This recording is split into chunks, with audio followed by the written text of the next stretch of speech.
Well, hello there, and thank you for joining my session, Home on the Prairie, an American archetype remade for 2050 and beyond. My name is Tim Ian, and I am the co-founder and owner of T Studio Architecture in Minneapolis, Minnesota. Today, I'm going to use a case study of our Good Energy House, Passive House Plus in Minneapolis, to illustrate how we're making architecture and buildings for the climate neutral future that we all seek. Just a couple of impressions of the project itself. This build was finished last year, just at the beginning of the COVID restrictions. So it was a bit of a mad dash for the finish line, but it came in just at the right time. For this project, I need to extend a few thank yous. We had lots of partnerships on the job, including our general contractor, Tanner Construction, who really went above and beyond to make this project happen, especially near the finish line, given the difficulties. And also the city of Minneapolis, who gave us some support to make this project happen and use it as a carbon neutral example for the home of the future in Minneapolis proper. Some of the vendors that supported us were also instrumental, and I will say that these are relationships we've had for years. So we thank these partners and hope that you're all familiar with some of these brand names on here and tap into the great resources that they provide to make fantastic projects.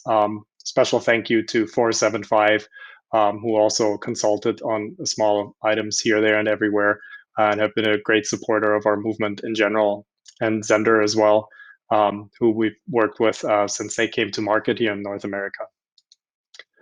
Last but not least, my thanks to NAPHN, an organization that I'm a part of and support, and Passive House Minnesota.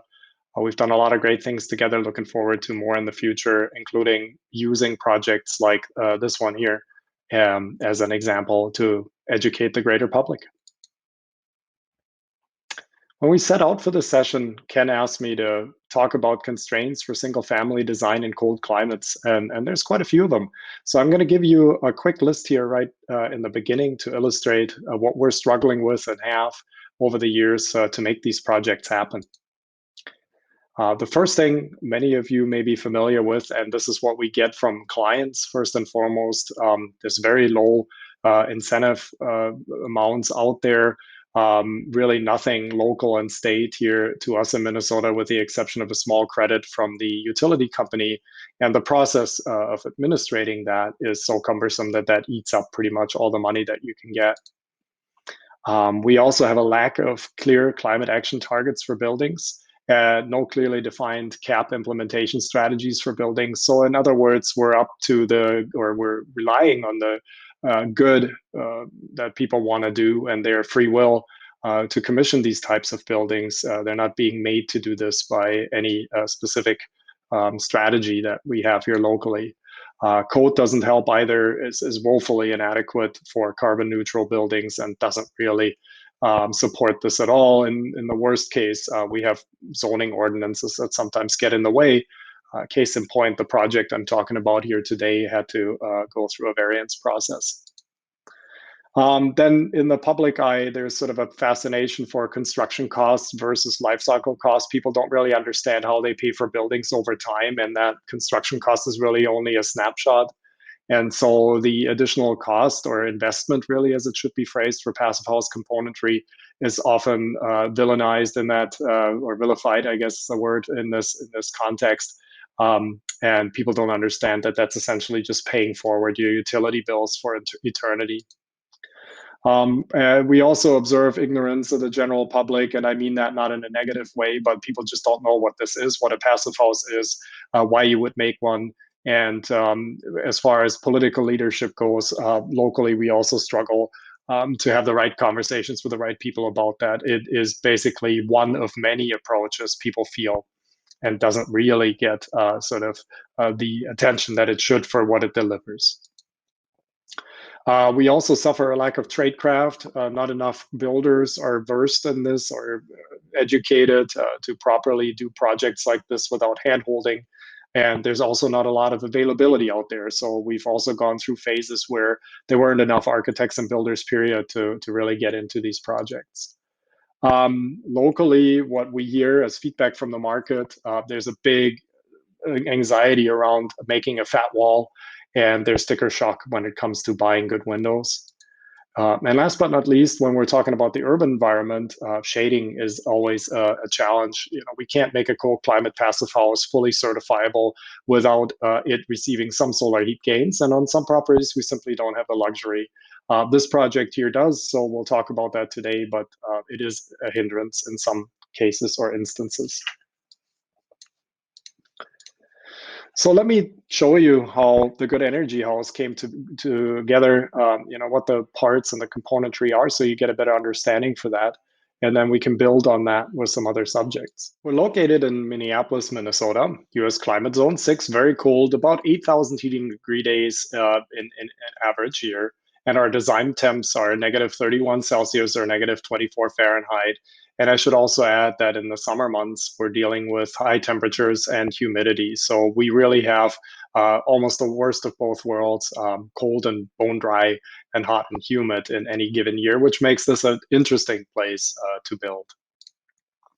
Furthermore, we're located in Northeast Minneapolis, which is a sort of well-established part of town, average grid system with everything that comes with it.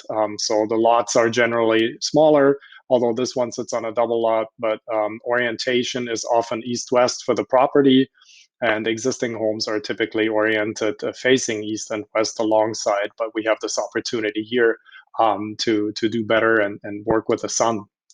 Couple of before impressions. So this project started with a teardown, as do so many in the urban core, because it's generally built up. We had no regrets tearing this house down because it was completely gone. And the property hadn't been cared for in about 30 years, so it was completely overgrown. The property is located on a public footpath, which you can see in this picture here at times of the year was completely inaccessible because it was so overgrown.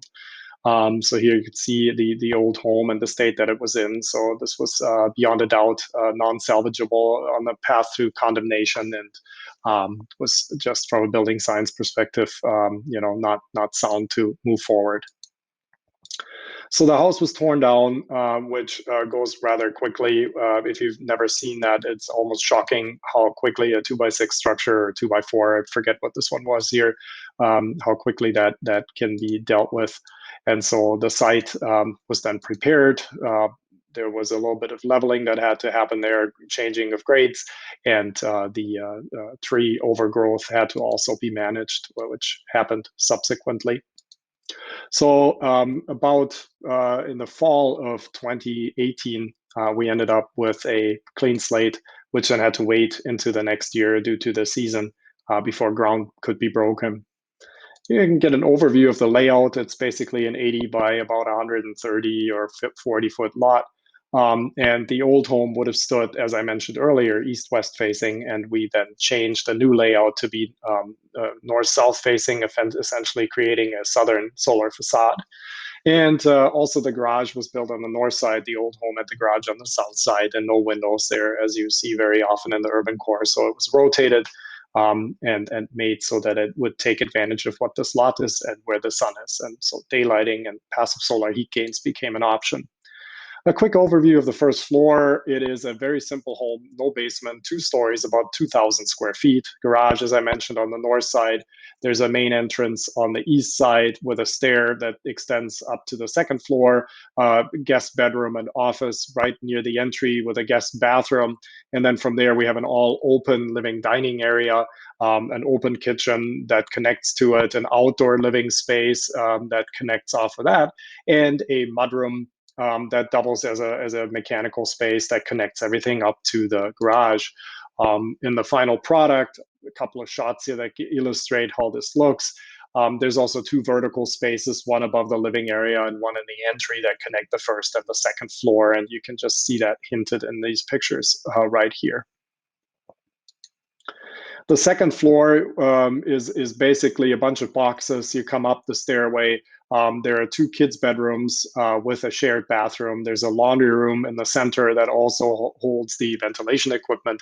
And then from there, we have a small interior balcony that's currently used for my daughter's drum set, which is just joyful in the whole house when she goes at it. And then from there, we enter the master suite, a small bedroom, walk-in closet, and bathroom. And just a couple of impressions. This is the balcony with my daughter, but without drum set. And then the master bedroom, just to give you some impressions. Slightly different feel up here, more the punched type windows, south facing in this particular case. And the north windows are really more utilitarian and small. Some of them even have satinated glass in areas where a view wasn't desirable. So let's talk about what makes a Minnesota cold climate passive house plus. Well, first and foremost, for those who are no strangers to passive house, the building envelope, of course. And so that starts with a really good design. We've pioneered double wall construction and fully insulated foundation systems here in our parts for the last 15 years or so. And you can grab some of the numbers off of my list here for R factors that are common. Maybe in perspective, I'll give you what code requires so you can see, how that escalates when you go to passive house. Footings are typically uninsulated in Minnesota, so having them encased in 4-inch EPS with an R19 is unique. Any basement walls or foundation walls will receive about 2 inches of foam, so an R factor of 10. In this particular instance here, we're looking at about 47. The slab, again, maybe 2 inches of foam, an R10, R15, thereabouts. We're at R26 under slab. And then our above grade walls are a double stud, 2x8 structural frame, 24 on center with a 10-inch I-joist or TJI, balloon framed or basically set hung from the exterior. Everything's in line. The building is built on a ribbon, if you want. And that's dense packed with cellulose to an R factor of 57. The code wall in Minnesota is R21.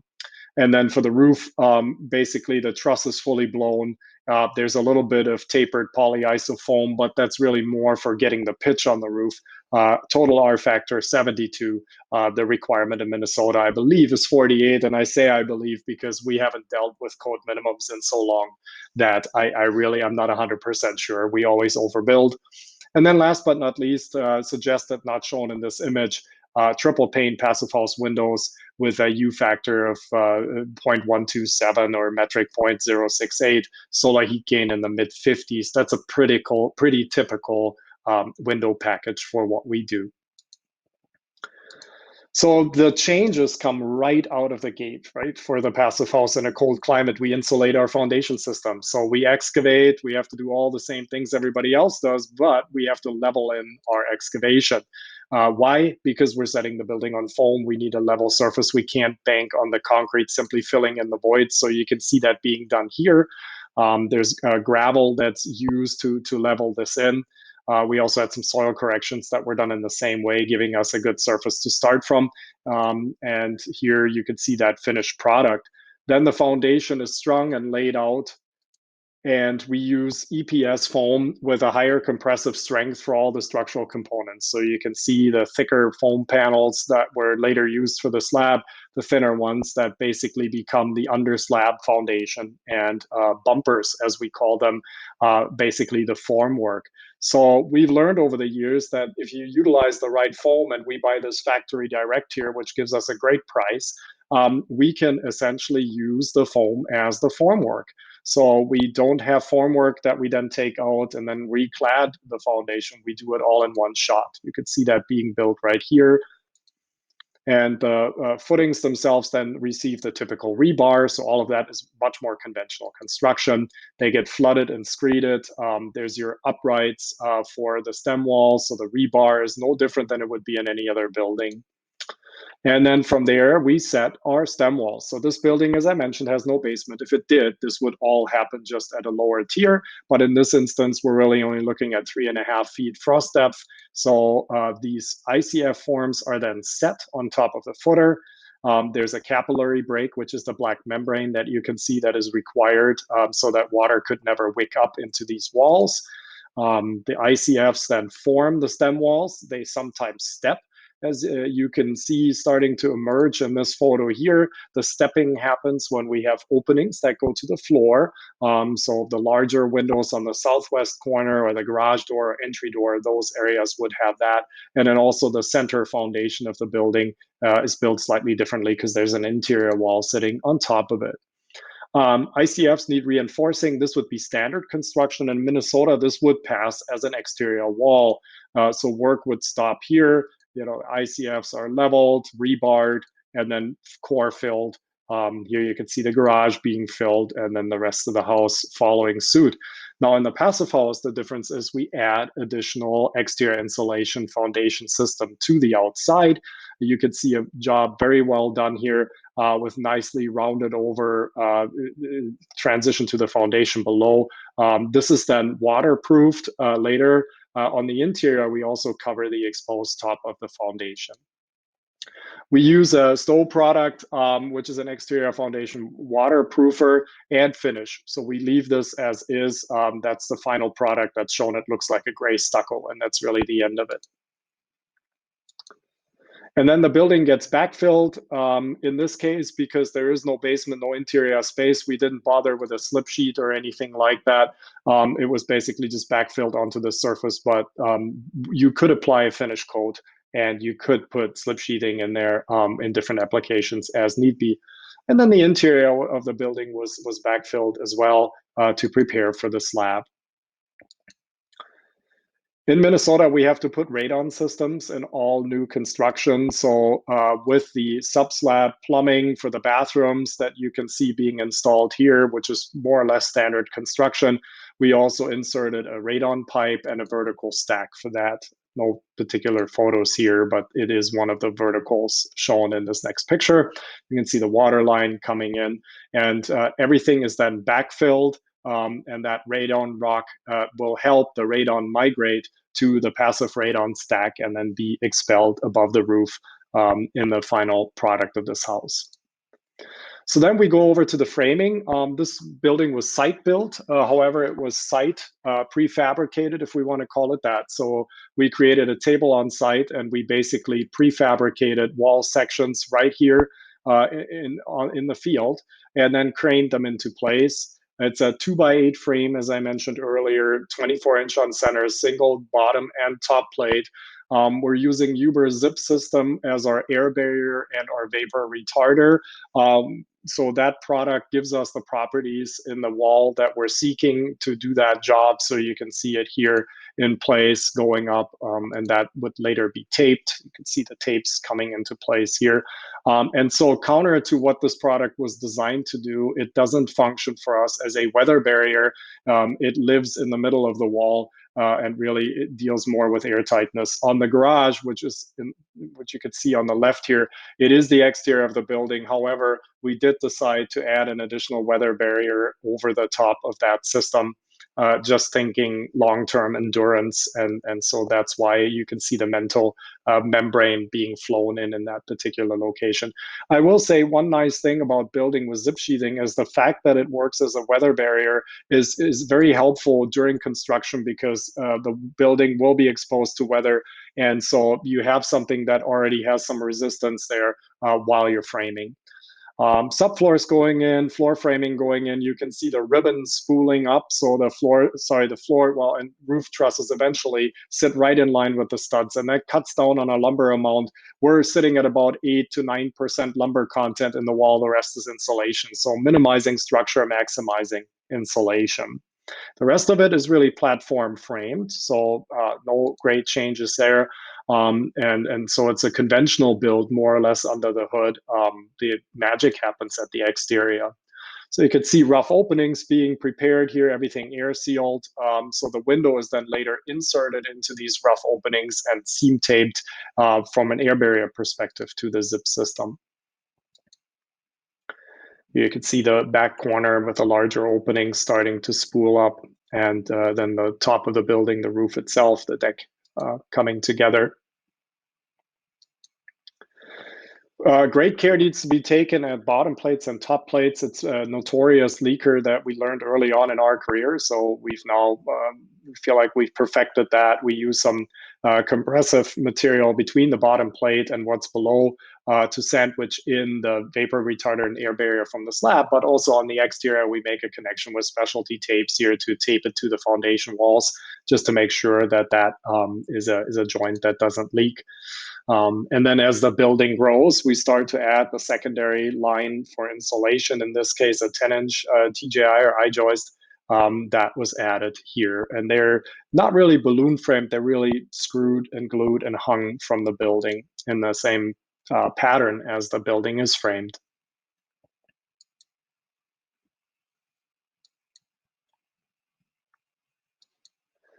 So then we get to the roof, which is built up, as I mentioned. It's an EPDM membrane, and we use the polyisofoam not so much for its insulation value, more so just to get the right pitch and taper to our scuppers. And that gives you an idea of what that looks like. In a way, this particular building mimics a little bit more commercial construction that we see here in our cold climate zone. And by the way, for those asking, because it's always a question, these roofs are designed for our snow loads and snow drifts and solar panels and everything else. And water doesn't pool like in a swimming pool on top of them. You can clearly make out a couple of scuppers on the north side of the roof and then on the east and west side of the lower roof. So it drains naturally. In our case, to rain gardens. Water doesn't sit up there. Snow sits up there, eventually melts off. So this is not a liability. These membranes can go 40, 50 years with virtually no maintenance in our cold climate, which was put to the test immediately. So we ended up having the pleasure of building in one of the wettest summers on records in Minnesota. We had many days like this, and I can tell you it was dreadful. Jumping back down, so the outside of the building is established, there's a roof on it, and now the slab is being built on the inside. That's often done to shelter that part of construction from the weather, so it's floated in after the fact. You can see the EPS panels arriving, the radon rock going in and being leveled and screeded off. Then the foundation being placed, taking great care to make sure that those joints are sealed. We don't have any bypasses there. But the building's foundation, we took good care to build that nice and square. So it was actually very easy to place these panels.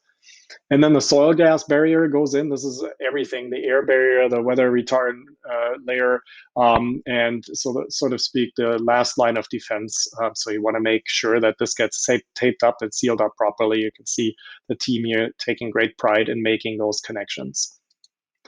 Rebar goes in, and then the concrete goes in and is placed. It's a 4-inch slab. It's essentially floating right there. And the nice thing about this type of construction is that we now have introduced some mass into our building. It is a passive solar design, of course, under the hood. So we have a little bit of a flywheel that can spin up with the mass from this slab.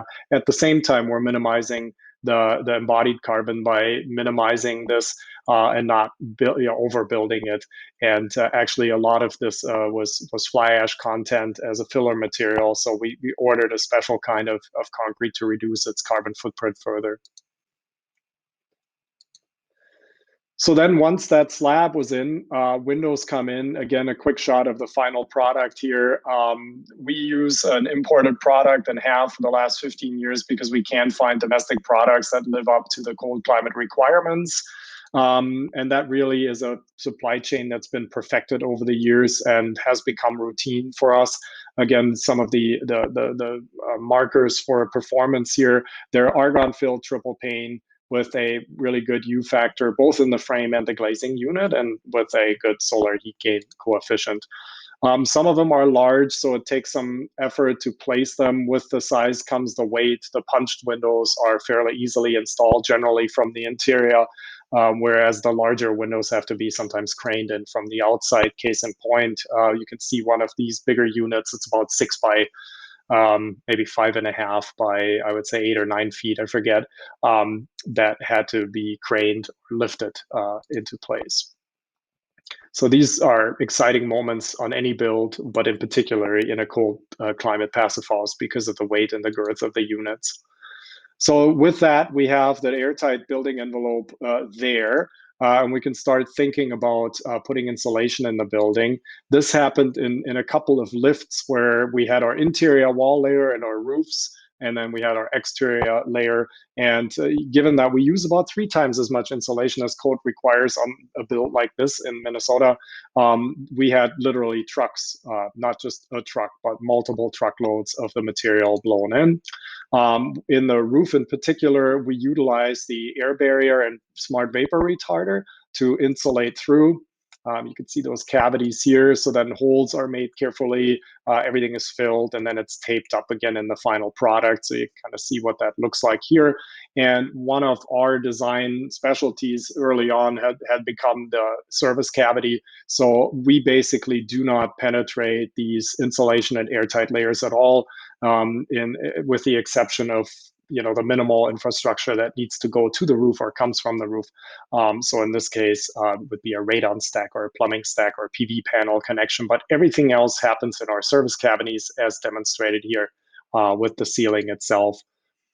All walls were packed, and the nice thing about cellulose is that it has virtually no embodied energy. So again, part of a carbon solution here, and it creates a custom bat. It's blown through webbing, but you could lose the webbing if you wanted after construction, or filling it in, because the stuff is in there so tightly that it won't fall and it won't settle. It's about 3.5 to 4 pounds per cubic foot. At that density, there's no more settling or movement. The rim areas were also blown. That takes a little bit more effort to web that, but we found framing members to tack to and do it in that way.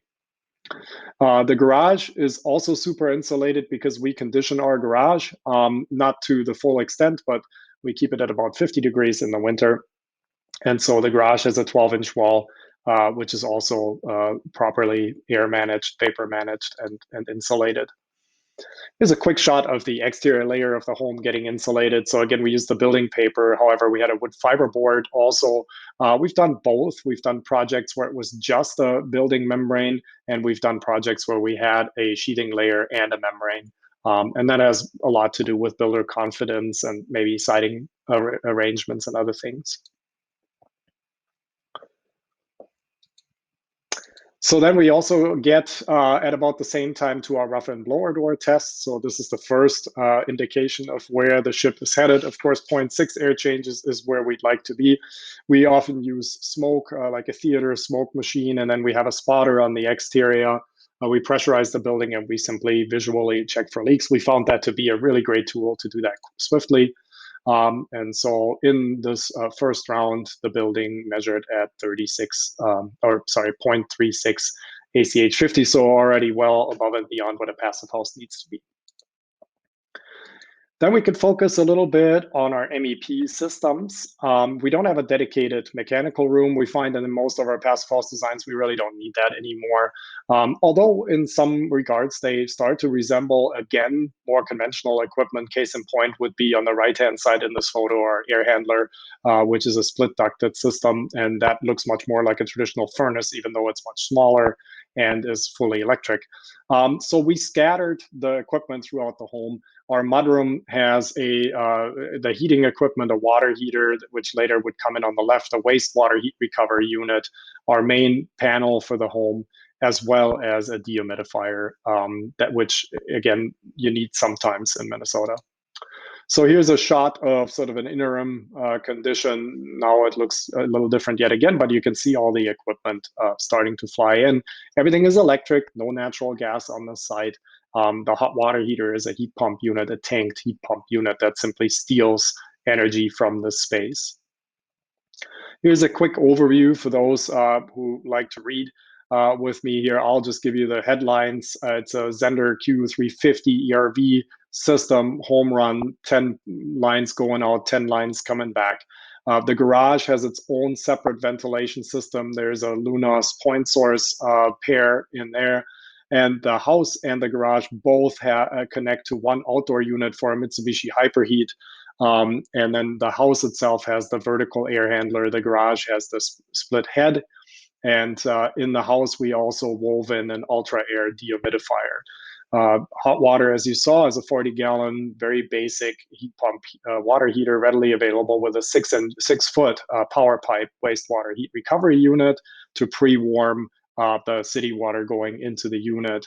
And the fuel for this building is it started out 100% wind power from the grid. The solar array was added a few months after occupancy, and so now it's a combination of the two. We have 12 kW solar on the roof and 100% wind backup, so it's 100% carbon neutral. A couple of impressions here and schematics. So the ventilation system, very straightforward. We have supply spaces which are marked in red: living area, mudroom, guest room, office, and we have extract points in the kitchen and the bathroom. The garage is a push-pull system, so each one of the point source units sometimes blows, sometimes exhausts, and they basically manage the airflow by going back and forth. On the second floor, the bedrooms and the public spaces receive the fresh air, the outside air, and again, the bathrooms and the laundry space are the exhaust. This is also where the ventilator lives in our laundry room. We put it there for a number of reasons. Putting the air intake on a second story means we're pulling less debris in our area. So it's easier to maintain up here, and also filter changes, inherently have something to do with maintenance and seeing it, being reminded. So putting the unit right next to the washer dryer prompts us when we walk in there to think about that filter. Our dryer also has filters. We keep a vacuum in that room, so it's very easy to quickly grab the vacuum cleaner and go after the ventilator. Here's a quick overview of that system coming together. For those of you who are immersed in this will be nothing new, but essentially a home run tube system to and from a central location. You can see the air intake from the exterior and the exhaust to the outside, and then the 20 pipes, ultimately 10 to and 10 from, that connect to the main machine, with the registers that go to the outside shown here on my right, and interior register shown for reference. They're all ceiling mounted in our home.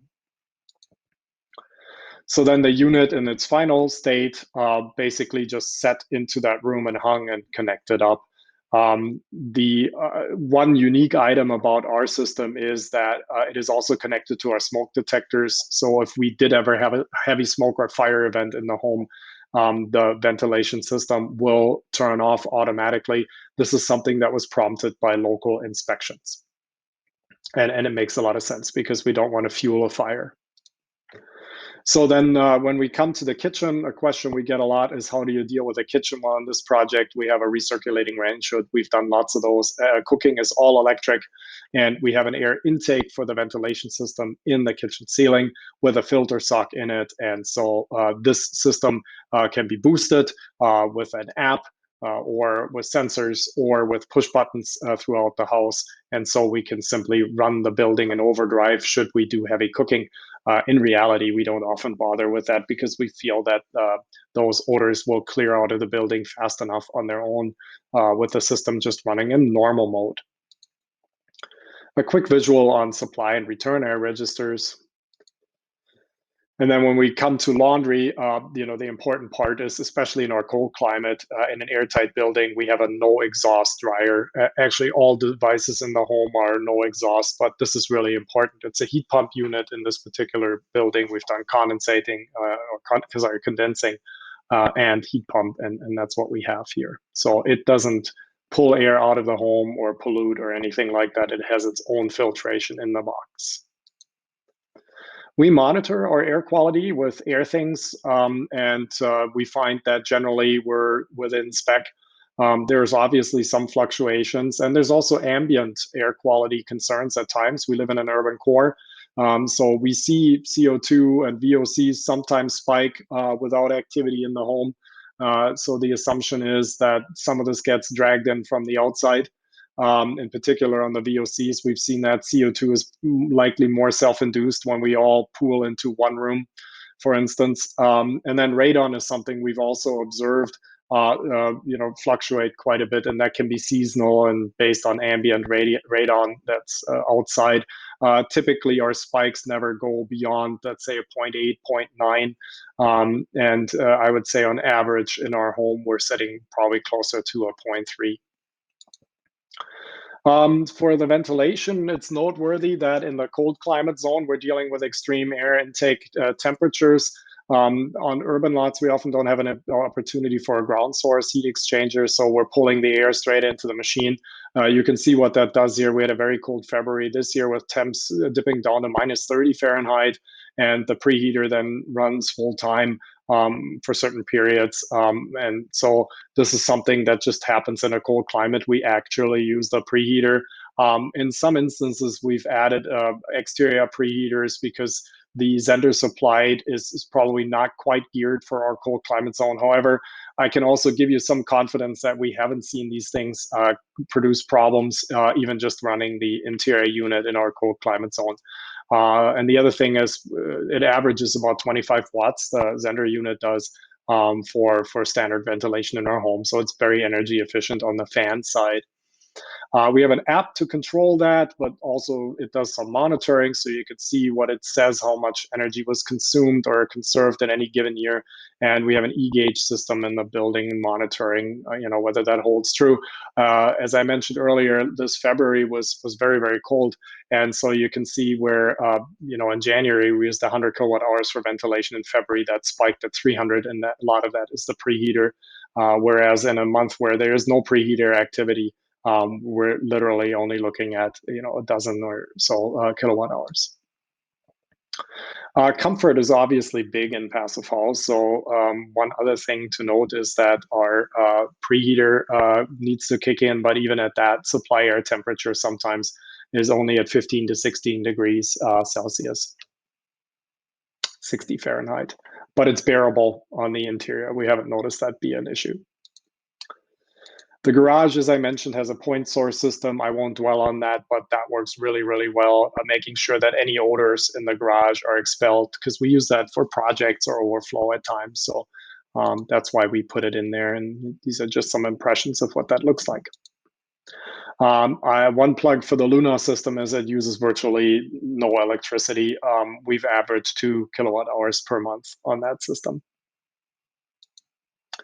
Heating and cooling, just a real quick overview. I mentioned earlier, we have heat pump, air-to-air heat pump systems. So we have an insulated trunk branch system. This is very basic HVAC system, or HAC as we should call it, because it's separate from the ventilation. With the return lines being uninsulated, supply lines being insulated. Everything was aero sealed so that it's a tight setup. For those of you who are not familiar, this is a way where an agent is blown into the ductwork to make sure that it's airtight, as sheet metal is notoriously leaky, and it's difficult to trace any holes with tape or mastic. So this is done from the interior with a food-safe product so that there's no ramifications for human health. Here you can see that system then coming together, the air handler on the left-hand side, the outdoor unit on the right-hand side, and the garage unit just above it. So it's a very compact unit. This is a 12,000 BTU unit. Our peak heat demand, again, is about there. The dehumidifier was added on to the system. Is maybe not the most elegant installation. It was a bit of an afterthought for us, but we decided to put it in. And in 2020, it ran a total of about 30 hours. So we do need it sometimes, not very often, but it is helpful to have. And in a cold climate is maybe not so important here, but in a heat pump scenario where you have low loads on the cooling side, which goes back to the cold climate, the air conditioner itself can struggle to dehumidify properly because its runtime is too short. And that's where this thing comes in, because it does nothing but dehumidification. We monitor this both through a smart thermostat and then through the overall system. And you can see January through March, we went through about 1,400 kilowatt hours. We didn't have the e-gauge system up and running for the entire first winter, but we're currently estimating that heating home and garage through this first winter was at about 1,800 kilowatt hours total, which in our market, if you pay for it outright, is maybe a little bit over $200 worth of electricity to heat this house. Plumbing, I won't dwell on that. The principles of passive house are all here. Fully insulated supply setup, insulated stacks. We bundled all the stacks that go through the roof, so we only have a radon and a plumbing stack, only two protrusions, not multiple.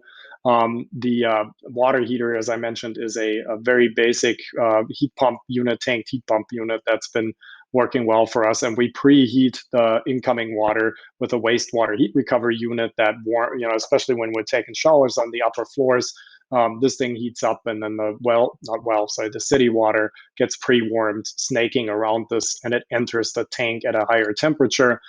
We've been monitoring this for quite a while. It has self-monitoring on board, and in a little bit over 1 year of occupancy here, we find that we average 2 kilowatt hours per day for a family of four in the home for hot water. So then the building is being put together and finalized. We have the weather barrier going on the exterior. It's a ventilated siding system. You can see all these components coming in. The upper story and the bulk of the building is a steel panel for endurance and low maintenance. And then we used real wood on the lower level as a contrasting product. Took great care on the detailing and taping up to different components, throughout, obviously. And then just a couple of impressions on the build out here as I'm getting close to wrapping up on this experience. The bedrooms are all soundproofed in various ways. We did that in the ceilings as well. As a passive house is really quiet, we also want to make sure that the interior, that we're not bugging each other. So you could see eco bats going in, and sound channel and other things like that coming in to isolate rooms and floors. The rest of it, we're back to conventional construction, drywall, flooring, making sure that we're not polluting. So we used exclusively no or very low VOC products. We did pay attention and gave some scrutiny to that. And then the building is starting to reveal itself for the first time. LED lighting gives us, as architects, new opportunities that we went for here on this project. We have two vertical spaces that we showed earlier with glass railings. That gives a little bit of a moment of excitement. We're using reclaimed products like this ash from an urban farming operation that basically harvests the diseased trees and turns it into stuff that's useful. So ever more reveal of the final product. And here we're sort of back to the beginning in a way. Bathrooms, tile going in, final product going in, just to give you an idea and a flavor that you can do something nice in a passive house. And these things, again, other than water saving fixtures and water sense certification, there isn't really a whole lot to talk about here. We do have an accessible first floor plan, so 0-step entry and 0 steps to the showers and bathrooms. First coffee, first dinner, very important. You got to celebrate your successes. So our family did the same, even though we moved in on the first day of COVID restrictions, which made that a lot more exciting than it needed to be. Siding products, as I mentioned, coming together. Using some real materials as just a joy for us, local and real product. And in this particular case here, the cedar, we hid our garage door. We don't want to call attention to the size or the garage, period. Want people to feel like they're being steered towards the front door and the pedestrian realm. Quick sort of intro here to Minnesota winter.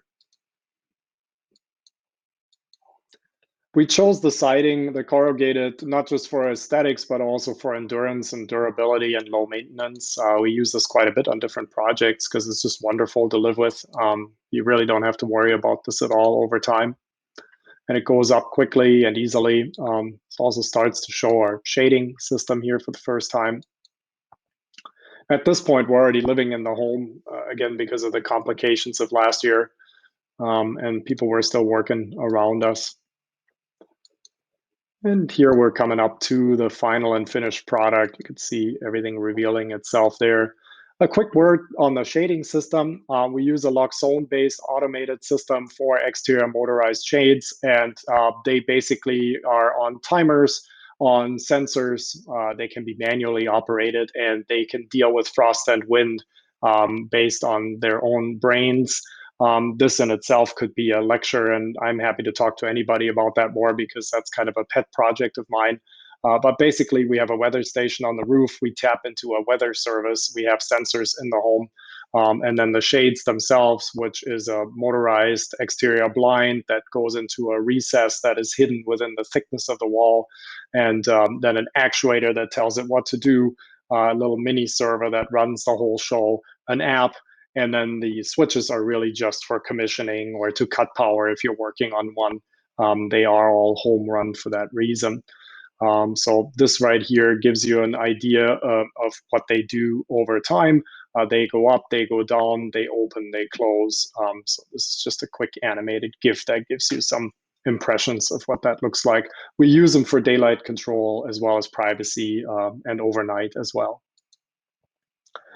So last but not least, final blow order test. We're in the building, everything's said and done. We test again. Hopefully we didn't make any boo-boos and everything actually maybe improved. Here you can see the E-ring, which nobody in our parts carries. So we always have to ask for that so that they remember.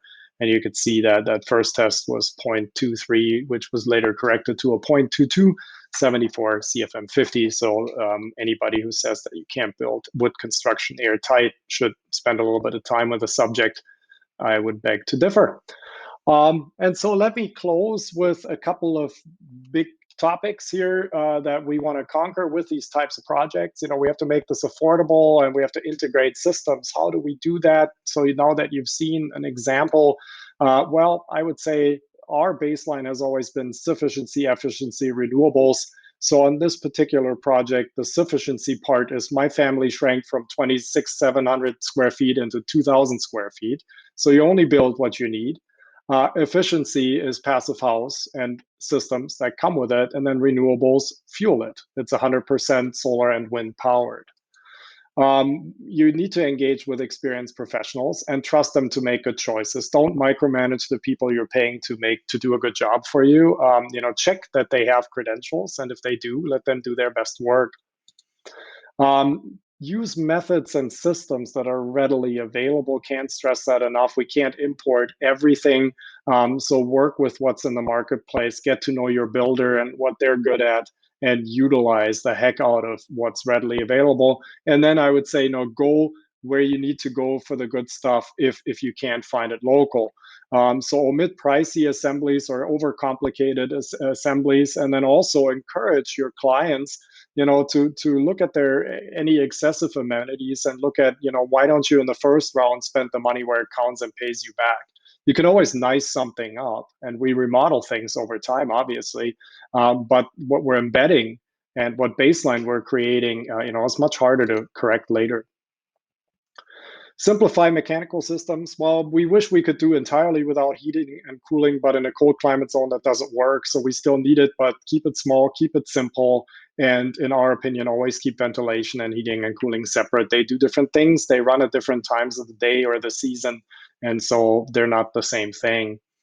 Watch and prepare for electrical opportunities. The game is changing.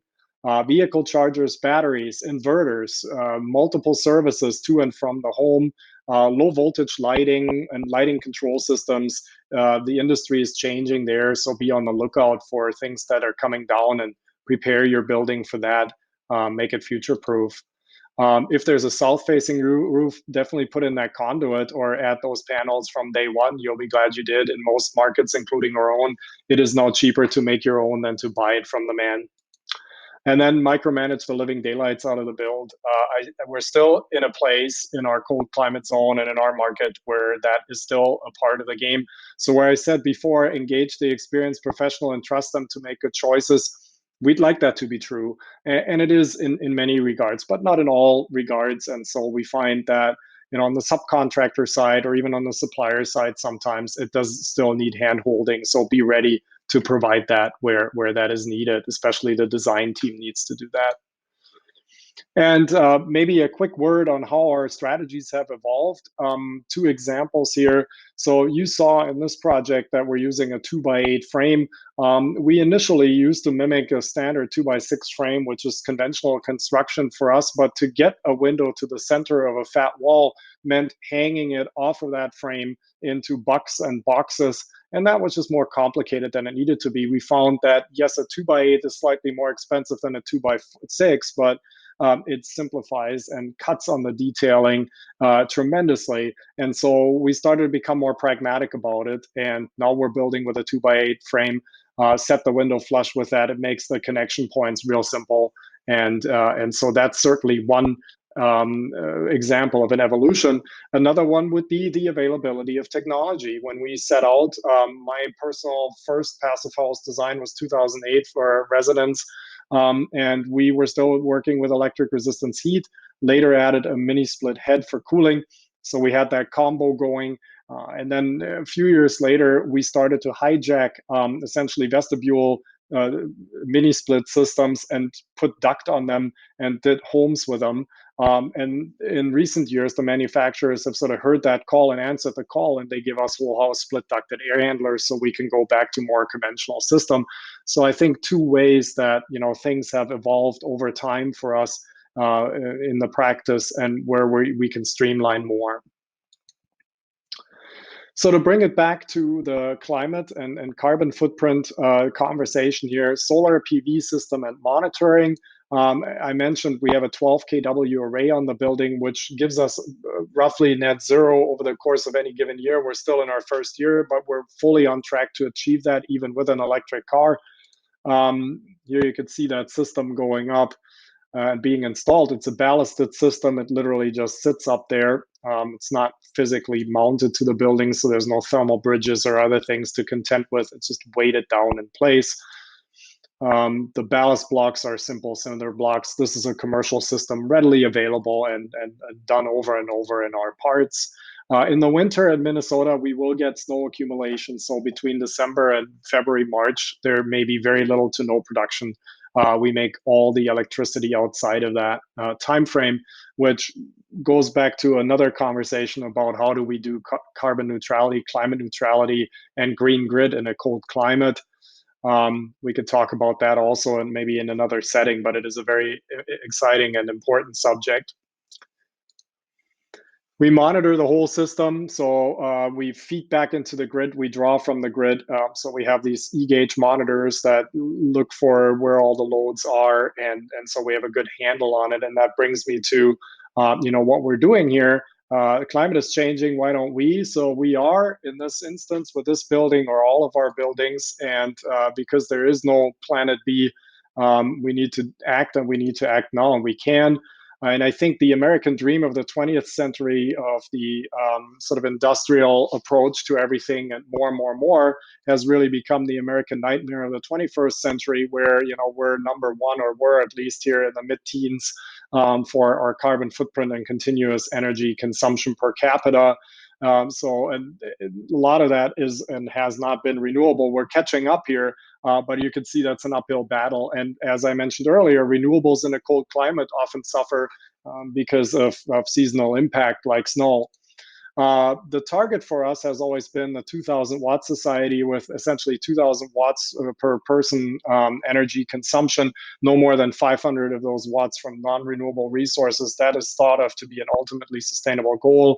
And that's where a passive house with PV can come in and solve that for us, because the two choices we have to make as a society is, do we go down the route of sufficiency plus efficiency on the left here, and we shrink the pie by replacing the wasteful heating with the passive house and then figuring out how to do the rest? Or do we build a massive green grid with storage and everything else to simply make all clean energy? Well, you can guess from me talking here where I'm sitting with that.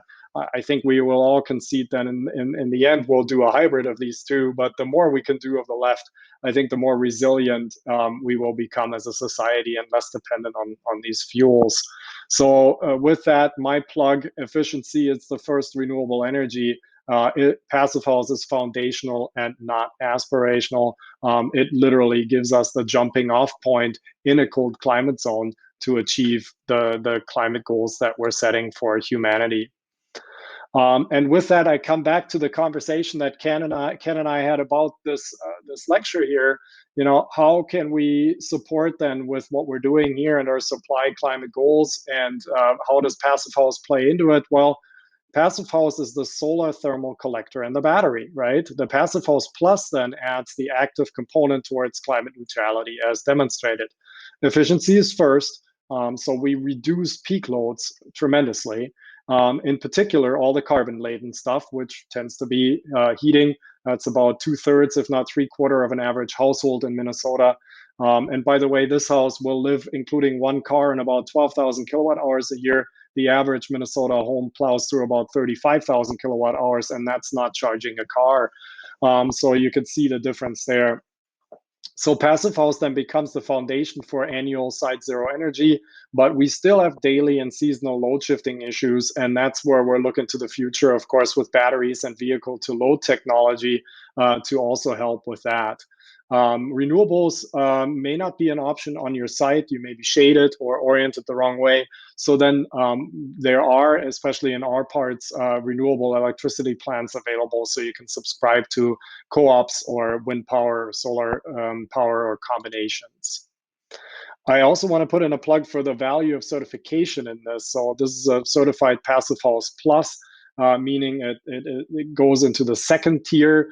Premium is something that is very difficult to achieve in a cold climate zone because our peak load, even though reduced significantly over baseline, may preclude that from happening in our parts. Certification, though, it sets the bar that is transparent and clearly enforceable. We can get everybody behind it. So that's great when you're working with a team. It also sets clear expectations for everybody who's involved. That's what we're doing. It's not a mystery. And then it's a check mark, right, for appraisals, incentive programs. Residential green and energy efficient addendum comes to mind. The registration of certified projects puts them on the map. That supports the movement and it builds awareness. So we're not the odd duck, we're the mainstream now. We're demonstrating that. It demonstrates leadership, and it is a respected and trusted climate action that is now 30 years old. So we can, with the certificate, we tap into this sort of history and the pedigree of something, and that's why it's important. So with that, just a couple of finished impressions of the project itself. This is how it looks today, and we're extremely excited about it and so happy to share it with the public.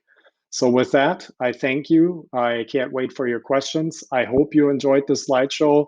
You can visit our website to learn more about us and other projects like this. And thank you so much for choosing this lecture. Well, thank you, Tim. You make this look easy. So we all have a bar to reach. I had a couple of questions for you. You had shown a detail of the intersection of the wall to the foundation. Do you have a detail or something you can show us on that?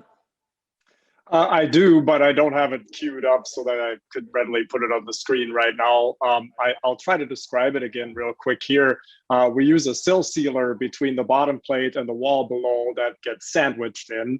At that connection point, we also tape off or sandwich in the soil gas barrier. And then additionally, the building sheathing, which is really the air barrier for the above grade wall, gets taped to the foundation wall. So we basically have a tape joint on the inside, on the outside, and we sandwich in another material between the bottom plate and the foundation itself. And with that, we've eliminated all leakage at that location point. And I don't think I said it in the lecture, but at the top plate, we typically use an acoustical sealant to seal the exterior sheathing to the top plate. And then on the interior, our air barrier as well. So again, we're using the top plate here to make the connection between those 2 points. And we've had various versions of that over the years. And when you said, you make it look easy, it isn't inherently, and it hasn't always been. We've had the good fortune of doing nothing but passive house projects since 2008, and my partner since 2005. And so we these things have been iterated upon, and we also pick all of our builders' brains to find out what works, what doesn't. And so some of these things have been improved. Well, I'll do a follow-up to that is obviously this depends heavily on educated builders. Can you describe the process you've gone through to get to the point where you you can depend on them and don't have to be looking over their shoulder the whole time? Right. But I have to say we've done most of our projects with first timers and also non-passive house trained builders. So as much as I want to rely on them, and I think there was a section in the session here as well where I talk about don't micromanage, but do micromanage. So depending on who you work with, it's still needed, and I don't think we can skirt the issue. There's a lot more education needed in our field, particularly on the builder and in our market on the subcontractor side. We've had less struggles getting a general contractor on board with the concepts and the ideas. I think the bigger challenge is really when subcontractors are brought in. And on that note, I would also say that we favor the owner operator, the smaller shop where they do a lot of work in-house, because it gives them a lot more control over the job site. The more struggling projects were certainly the ones where everything is farmed out, including framing, insulation, air sealing, when that is flown in with numerous different parties. And I'm talking about small scale residential, but I'm sure on larger projects this is no different. It just becomes harder and harder to find the champion for the things that matter, and that makes our lives miserable at times, and that's where we do still micromanage. Well, I said you make this look easy, but obviously you all have been at this for a while. And so I wonder, you've mentioned education, and so you've been very proactive in your community, I know, with codes and officials and I don't know, envelopes of money maybe? No. So can you describe the process and how does somebody get started in their area, bringing awareness to Passive House, and maybe also how to talk to the local code officials? Sure. I think the way you get started is you're incredibly passionate about it. You can't help yourself. You don't rely on making a buck for doing it, and you're happy to volunteer your time. I've been talking to people here for my entire career virtually, and we've had code challenges, we've had permitting challenges, and all of that. But it is an important thing to engage in because we want to build the world right, and so we have to talk to people, we have to get them on the right track. And so keeping at it, opening the door, making an inroad starts with like lowest level, local council person, whoever is closest to you, working your way up maybe to the whole council or a facilities department or something like that, the mayor, what have you, and then from there escalating to state. But starting these conversations, trying to get a foot in the door and then keeping them going. That's all I can say. It is a total grassroots effort, trying to find other people who can help you along the way, because going it alone, I've done so much of it, and it takes it out of you. And also, as these positions change over time, you have a lot of reboots. So new people, you start over with a conversation. We don't have a lot of institutional memory necessarily in these organizations. And I can say the same thing for clients I've worked for college campuses and places like that. So it's an endurance game is all I can say. There's no right or wrong way about it. And I think the great thing about our Passive House community is that we're generous with our time and trying to share and educate. And I think success will come from us continuing to do that together. Well, obviously your hair's been on fire for quite a while, we can tell, right? So that started before Passive House, but all good, yes. Not related, okay. How much value is it having your house now as an example to bring people to, show and tell? Bo, that's the question of the day, right? And with COVID restrictions and everything surrounding that just coming to an end, I'm just learning that now. This has been a really weird journey because a big part of building it was using it for demonstration, education, and everything else. And we've been denied that since day one. And so we're playing catch up now. We had our first 2 home tours, small, private, in recent weeks. And so we're just now at a place where we're starting to think about opening it up to the public. And so everything is happening on a, whatever that is, 16 months delay now or something like that. All right, thank you. I wanted to see, is there anybody in the audience that has a question? Anybody here live? Okay. I know I had a list of questions. You answered them all during your talk, so it was very thorough. Thank you for that. One thing that a lot of us may not be familiar with is the challenges of that cold environment, the challenges of frost heave, for instance. So when you're doing concrete and insulate, and do you have issues with frost heave where you really have to make sure that the area underneath the slab is well drained? Oh, absolutely. Yeah, our climate is brutal in that regard. If you build in poor soils and there's moisture in it, stuff will move, radically. We have some exterior hardscapes here, a driveway, and we're sitting in clay. Just that's what the landscape is here. So that's really difficult to drain. And the first year in particular, that thing, bowed like a banana. I didn't even know concrete could do that. It didn't tear apart, surprisingly, but the shapes that it could take and then release again was really eye-opening. And so for us, yes, we have to be down at frost level. And you go just maybe 100 miles north of here, you're in climate zone 7, and we have to drop down to 5 feet, so 1.5 meters, where here we're only at about 1 meter for frost steps. So we put a lot of money in the ground here in the cold climate zones, and we're insulating it, but it's still a thermal bridge, right? The building has like this comb structure that reaches down to secure itself. If you build a basement, it's perhaps slightly different. This building didn't have it, and only about half of the homes we build have one. So for the ones that don't, we do have to account for some thermal bridging at the perimeter. It's not a major component, but it's there because obviously that foundation wall doesn't have any active heat in it or anything like that. It's a tough place to build, and slab on grade, raft foundations and things like that can be really tough here. I know there's precedent for that in some cold climates. We don't have them here. So at the moment, we basically foot everything still conventionally at frost depth. Well, I think we're out of time. I do have one last question, and I want to comment on the spaces are beautiful in your house. Is it always that neat and tidy? Absolutely, Bo. Yes. Good. No exception. Good job. Good job. Well, thank you. Thank you so much. Yeah. One play off of that. Any feedback from your family? Some of the intangibles. I know, for instance, my wife really likes the fact that we live next to the Beltway outside of the Capitol, and she doesn't care about the triple plays thermal performance. She cares that it's quiet. So I would say that's a big one. That stood out to my family as well. We did move from a more conventional home. We had retrofit that we lived in for 18 years, and the quiet is definitely appreciated in here. And I think just the warmth and the comfort.